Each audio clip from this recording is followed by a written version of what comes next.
यह जान लीजिए कि किसानों की आत्महत्या करने की दर लगातार बढ़ रही है।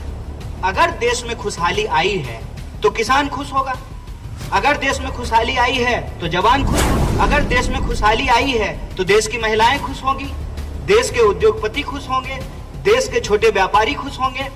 आप अपने आसपास किसी से भी पूछ लीजिए, अगर वह किसी तरह का आर्थिक संकट से नहीं जूझ रहा है तो हम मान लेंगे कि देश में जो है खुशहाली है। अगर आर्थिक संकट से जूझ रहा है, इसका मतलब यह है कि भाजपा अदानी को ही अर्थव्यवस्था समझ रही है। भाजपा को यह लगने लगा है कि अदानी का विकास देश का विकास है। भाजपा को यह लगने लगा है कि देश के नाम पर देश की संपत्ति दोस्त को जो है औने पौने दाम में बेच रही है। आर्थिक स्थिति यह है कि डॉलर के मुकाबले रुपया कमजोर हुआ है। आर्थिक स्थिति यह है कि रोजगार के अवसर लगातार कम होते जा रहे हैं और करोड़ों लोगों ने नौकरी ढूंढना बंद कर दिया। दोस्तों, जैसा कि आप सब जानते हैं, आज का दिन हमारे लिए बहुत महत्वपूर्ण है। हम लोग देश के प्रथम प्रधानमंत्री पंडित जवाहरलाल नेहरू को भी याद कर रहे हैं और ये एक खास मौका है कि कल भारतीय जनता पार्टी के कुशासन का, झूठ और लूट का 9 साल पूरा हुआ है।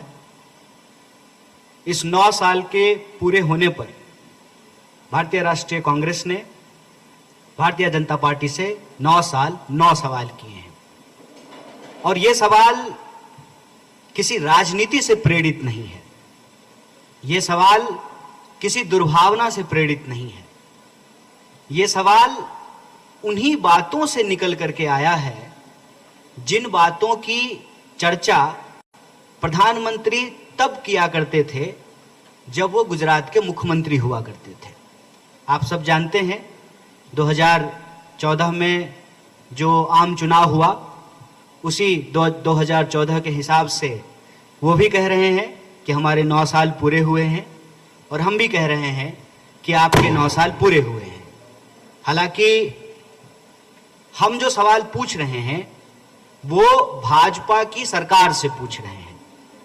मजेदार बात यह है कि अब भाजपा भी अपनी सरकार को भाजपा सरकार नहीं कहती है, मोदी सरकार कहती है। हमारे जो सवाल हैं वो सरकार से हैं, प्रधानमंत्री से हैं और यह सवाल हम उन्हीं भाषणों से, उन्हीं वादों से, उनके ही घोषणा पत्र। मैं आपकी जानकारी के लिए, आपको पहले से यह बात पता है, कुछ चीजें आपके स्मरण में दोबारा लाना चाहता हूं। मैं कुछ वादे जो प्रधानमंत्री जी ने इस देश से किए थे, तब वो देश के प्रधानमंत्री नहीं थे, उन वादों को याद दिलाना चाहता हूं, उनको दोहराना चाहता हूं। ये हमने नहीं कहा था, प्रधानमंत्री जी ने कहा था कि हम 100 दिन में काला धन वापस लेकर के आएंगे। प्रधानमंत्री जी ने कहा था कि हम 100 स्मार्ट सिटी बनाएंगे। प्रधानमंत्री जी ने कहा था कि महंगाई को कम करेंगे। प्रधानमंत्री जी ने कहा था कि हर साल 2 करोड़ नौकरी देंगे। इस लिहाज से 9 साल हुए हैं तो लोगों को 18 करोड़ नौकरियां मिलनी चाहिए थी। प्रधानमंत्री जी ने कहा कि हम किसानों की आमदनी को दुगुना करेंगे। प्रधानमंत्री जी ने कहा कि 2022 तक, ये 2023 है, इस देश में सभी लोगों के पास अपना खुद का पक्का मकान होगा। प्रधानमंत्री जी ने कहा था कि अब महिलाओं पे कोई अत्याचार नहीं होगा। प्रधानमंत्री जी ने कहा था कि सबका साथ होगा, सबका विकास होगा और अच्छे दिन आएंगे। मैं तो कहता हूं कि अच्छे दिन भले ना आए हों, लेकिन यह जो झूठे दिन और झूठे सपने दिखाए गए थे, अब उसके 1 साल ही बचे हैं। मैं 9 साल को इस रूप में भी देख रहा हूं कि अब उसके 1 साल ही बचे हैं। यह जो झूठ, लूट, नफरत, हिंसा, समाज का धर्म और जाति के नाम पे बंटवारा, इसके अब 1 साल ही बचे हैं। लेकिन इस 9 साल में सरकार ने इस देश के लिए क्या किया है, उन सवालों को पूछना जरूरी है। और यह सवाल हमारी पार्टी के लिए नहीं है, यह सवाल कांग्रेस के लिए नहीं है, यह सवाल देश के लिए है। देश के लोगों के लिए है। तो जो सबसे पहला सवाल है वो सवाल है इस देश की अर्थव्यवस्था को लेकर के। प्रधानमंत्री जी के जो तमाम दावे थे अर्थव्यवस्था से जुड़ी हुई, उसमें से एक भी चीज पूरा नहीं हुआ है। अगर मैं गलत बोल रहा हूं तो आपको पूरा अधिकार है इस पर प्रश्न करने का। बताइए, देश में 100 स्मार्ट सिटी बना है क्या? बताइए कि 100 दिन में काला धन वापस आया है क्या? जो नोट वो खुद ही लेकर के आए थे, खुद ही उसको बंद कर दिए। उन्होंने कहा था कि सारे भ्रष्टाचारियों को जेल में डालेंगे, लेकिन उसकी स्थिति क्या है कि भ्रष्टाचारी जब तक भाजपा में नहीं है तब तक तो उस पर कार्रवाई होती है। ज्यों ही वो बीजेपी में शामिल हो जाता है, वो धुल करके साफ हो जाता है भाजपा के वॉशिंग मशीन में।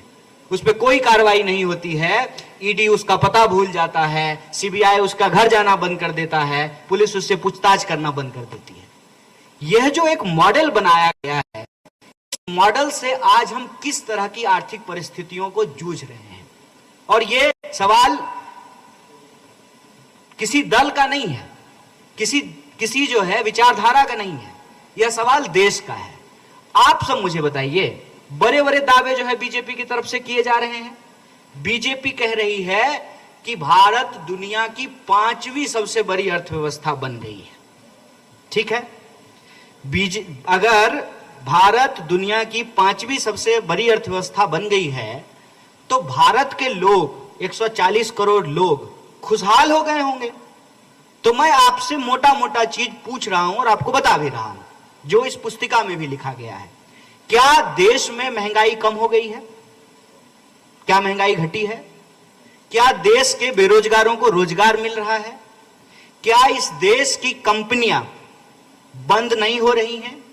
क्या इस देश के सार्वजनिक संपत्तियों को, देश की संपत्ति को अपने दोस्त को नहीं बेचा जा रहा है? क्या इस देश में किसान आत्महत्या नहीं कर रहे हैं?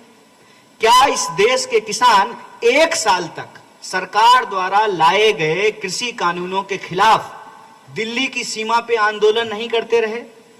क्या प्रधानमंत्री स्वयं आकर के यह नहीं बताए कि हम किसानों को समझाने में नाकामयाब हो गए? क्या प्रधानमंत्री स्वयं जो कानून लेकर के आए थे उस कानून को वापस नहीं लिए? जो वादा किया गया था उनमें से कितने वादों को आज पूरा किया जा रहा है? आप यह जान लीजिए कि किसानों की आत्महत्या करने की दर लगातार बढ़ रही है। अगर देश में खुशहाली आई है तो किसान खुश होगा, अगर देश में खुशहाली आई है तो जवान खुश होगा, अगर देश में खुशहाली आई है तो देश की महिलाएं खुश होंगी, देश के उद्योगपति खुश होंगे, देश के छोटे व्यापारी खुश होंगे। आप अपने आसपास किसी से भी पूछ लीजिए, अगर वह किसी तरह का आर्थिक संकट से नहीं जूझ रहा है तो हम मान लेंगे कि देश में जो है खुशहाली आई है। अगर आर्थिक संकट से जूझ रहा है, इसका मतलब यह है कि भाजपा अदानी को ही अर्थव्यवस्था समझ ली है।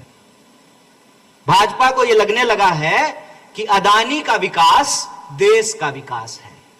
भाजपा को यह लगने लगा है कि देश के नाम पर देश की संपत्ति दोस्त को जो है औने पौने दाम में बेच देना है। आर्थिक स्थिति यह है कि डॉलर के मुकाबले रुपया कमजोर हुआ है। आर्थिक स्थिति यह है कि रोजगार के अवसर लगातार कम होते जा रहे हैं और करोड़ों लोगों ने नौकरी ढूंढना बंद कर दिया है। इसका क्या मतलब है?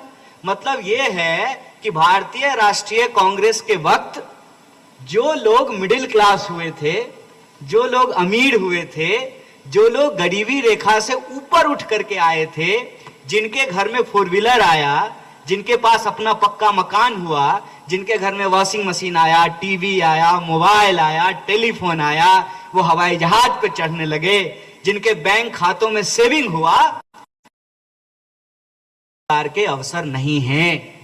और जो पैसा वो भारतीय राष्ट्रीय कांग्रेस के समय में कमाए थे, जो पैसा जो सेव किया था उन्होंने भारतीय राष्ट्रीय कांग्रेस के समय में, वो भारतीय जनता पार्टी की सरकार की कुनीतियों के चलते आज उस पर गुजर बसर करने के लिए विवश हैं। देश की वास्तविक स्थिति यह है कि सरकारी क्षेत्रों को अगर आप देख लें तो लाखों पद रिक्त पड़े हुए हैं जिस पर कोई बहाली नहीं होती है। अगर गलती से कहीं वैकेंसी आ जाए तो वैकेंसी आते ही धांधली शुरू हो जाती है। एक तो वक्त पे एग्जाम नहीं होता है, एग्जाम का अगर डेट आ जाए तो एग्जाम हॉल में पहुंचने से पहले ही पेपर लीक हो जाता है, और अगर पेपर हो गया हो, एग्जाम किसी तरह से हो गया हो, तो फिर लोगों को जो है वो नियुक्ति पत्र नहीं मिलती है, उनको जो है बहाल नहीं किया जाता है। सवाल यह है कि अगर दावा कर रहे हैं देश के गृह मंत्री कि देश आर्थिक रूप से खुशहाल हुआ है, किसानों की तरक्की हुई है, किसानों की आमदनी दुगुनी हुई है, तो मैं एक सवाल पूछना चाहता हूं, तो देश के गृह मंत्री ने अपने बेटा को बीसीसीआई का सेक्रेटरी क्यों बनाया? किसान बना देते। अगर किसान इतना खुशहाल हो गया है तो इस देश के मंत्री अपने बच्चों को किसान क्यों नहीं बना देते हैं? अगर किसान की आमदनी इतनी बढ़ गई है, इतनी खुशहाली बढ़ गई है, तो वो अपने बच्चे को क्यों नहीं किसान बना रहे? हकीकत यह है कि इस देश का प्रथम उत्पादक, फर्स्ट प्रोड्यूसर, सरकार की पॉलिसी के चलते आज घुट घुट कर अपनी जिंदगी जीने को विवश है। चाहे आप किसान की बात